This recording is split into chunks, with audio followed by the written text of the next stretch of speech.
Sure. Hey guys, my name is Nguyen. I'm a recruitment consultant at Sullivan Consulting.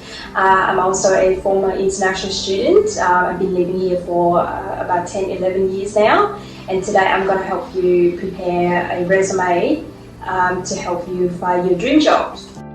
There isn't a single ideal resume in Australia. It all depends on the industry that you're working in or the job that you're applying for. Having said that, there are some things that are common across most resumes. So you want to obviously start with your personal details, including full name, your location. You don't necessarily need to have your full address, but you want to make sure that recruiter or potential employer knows where you're based, whether you're based in Adelaide or Melbourne or Sydney, and especially including details about how can they contact you, like your phone number and email address. One thing I want to point out is you definitely don't need to include information about your age or ethnicity because it's not relevant, and you want to avoid discrimination. These days, we live in a social media world and a lot of recruiter and employers use LinkedIn as a tool to target the right candidates. So you want to think about building up your LinkedIn profile and include that information in your resume as well. The next section that you want to include is called a career objectives. So this is where you talk about what are you looking for in a job, where do you see yourself, your long-term plan or short-term plan in the next 5 or 10 years.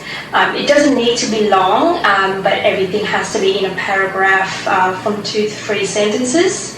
You also want to summarize your experiences to date with your skills and how does that fit in with your long-term career aspirations. So that's very important. The next thing you want to include it in, especially on the front page, is your education history, especially when you recently graduate as well.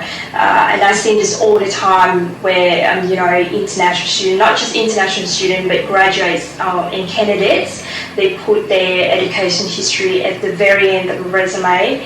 And you work hard for it, so you want to show off, you want to let people know that you work hard for it. So make sure that you include your education history at the front, on the front page.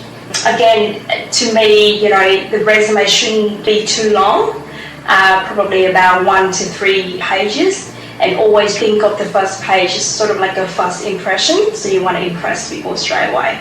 Next, you want to talk about your employment history. Any internship, any work experience or volunteering experience in history, you want to include it in here.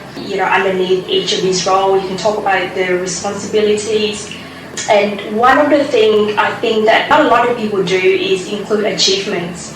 You can think about whether the role is big or small. You can always talk about things that you've done that have differently, and it create like a positive outcomes that prove that you go above and beyond. So not only you know how to do your job, but you also know to do your job well. So that's very important.